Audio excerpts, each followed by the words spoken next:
दिखावा मत कर प्रभु से तो, वरना बहुत पछताएगा। दिखावे के चक्कर में तत्व को भूल जाएगा। हमारी जो भक्ति है वह जो भक्ति हम कर रहे हैं आत्म चिंतन की नहीं है, सिर्फ दिखावे की है। आत्मचिंतन की जो भक्ति होती है उसमें चिंतन हर समय हरि का होता है। वह भक्ति शुद्ध और निष्काम भक्ति होती है। आज का जो समय है लोगों के अंदर एक विचार दिखावे का जागृत हो चुका है। वह बंदा इस तरीके से किसी तीर्थ में जा रहा है, किसी देव स्थान में जा रहा है, हम भी उस देव स्थान में, तीर्थ स्थान में जाएं, सिर्फ दिखावे का प्रतीक। जबकि भक्ति दिखावा नहीं, भक्ति विश्वास है। हम किसी भी देव को अपना माने, किसी भी देव को अपना समझें, उसके प्रति निष्ठा हमारी मजबूत होनी चाहिए।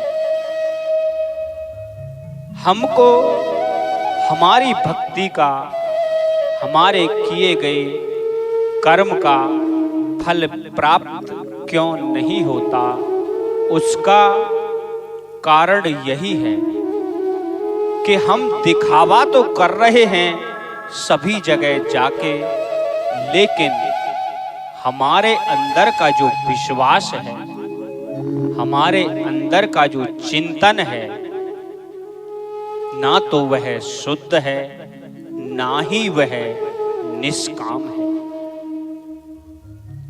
हम अगर ठाकुर जी को प्रसाद 100, 200, 500, 1000, 1100, 2100, 5000, 11000 का जो भोग अर्पण कर रहे हैं या भोग लगा रहे हैं, उसमें जो हमारी भक्ति है वह सकाम है।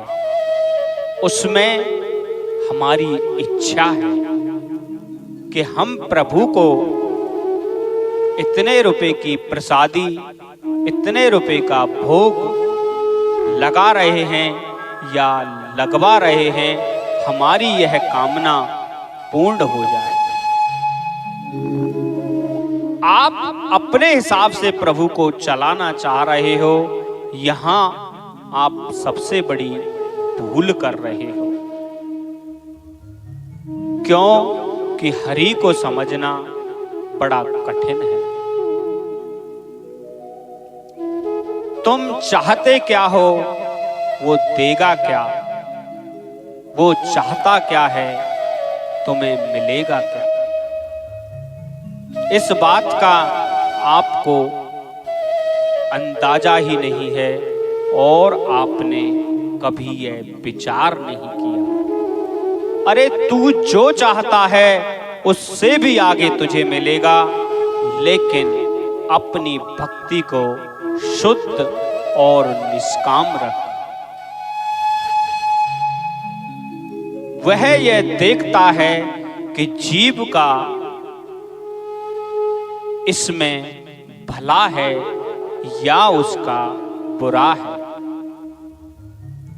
तुमने अपनी इच्छा प्रकट की उस मालिक के सामने, उसको देने में समय नहीं लगेगा, लेकिन उसको लेने के बाद आप उस दी गई वस्तु को स्वाद नहीं पाओगे, उसका सही लाभ नहीं ले पाओगे। क्यों? क्योंकि वह तुमने मांगा है, इसीलिए आप उसका सही लाभ नहीं ले पाओगे। अगर वो जब देगा तो उसका आपको सही लाभ भी मिलेगा और वह जीवन पर्यंत आपके साथ जुड़ा रहेगा।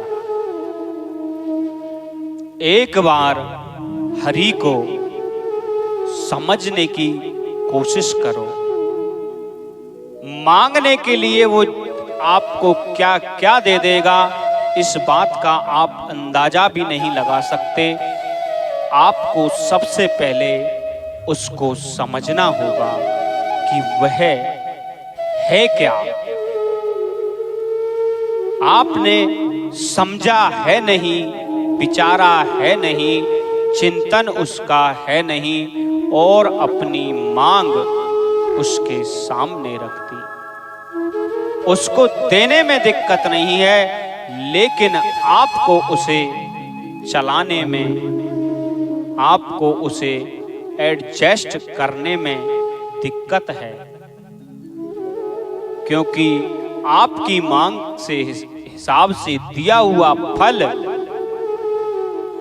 आप ही नहीं समझ पाओगे कि उसको कैसे हमें चलाना है, कैसे हमें उसका उपयोग करना है। उसके पास भंडार है। पहले इन सब बातों को समझो कि उसके पास क्या है और वो हमें क्या दे सकता है। पहले सबसे निष्काम भक्ति में आओ, जिसमें कोई कामना मत रखो। सारी दुनिया का वो पालन करता है, आपका पालन कैसे नहीं करेगा, आपको वो कैसे नहीं देगा। सब्र नहीं है जीव को, इंतजार नहीं है जीव को, बस अपनी मांग रख के प्रभु को खरीदना चाहता है। प्रभु मांग से नहीं खरीदे जा सकते। प्रभु शुद्ध विचार, शुद्ध कर्म, निष्काम भक्ति और प्रगाढ़ प्रेम से प्रभु को अपना बनाया जा सकता है। जिस दिन प्रभु को आपने अपना बना लिया, उस दिन आपकी मांग ही खत्म हो जाए। लेकिन इतना इंतजार मनुष्य को नहीं है, इतना भरोसा मनुष्य को नहीं है। क्यों नहीं है? क्योंकि उसकी जो भक्ति है सकाम है। उसने कभी प्रभु को समझा ही नहीं, बस उसको भोग अर्पण किया और उससे अपनी कामना रख दी। समझना नहीं, शुद्ध भक्ति नहीं की, शुद्ध चिंतन नहीं किया और मजबूती से उसको अपना माना ही नहीं। अगर प्रभु ने आपके मांगने से दे दिया तो आपका विश्वास बढ़ गया। अगर उसने देर लगा दी तो फिर आप और कहीं भटकने लग गए। ये हालत है मनुष्य की। जबकि हरि व्यापक सर्वत्र समाना, कहा कबीर ने जाना। हरि हर जगह व्याप्त है। हमने इस बात को कभी अपने अंदर बिठाया ही नहीं।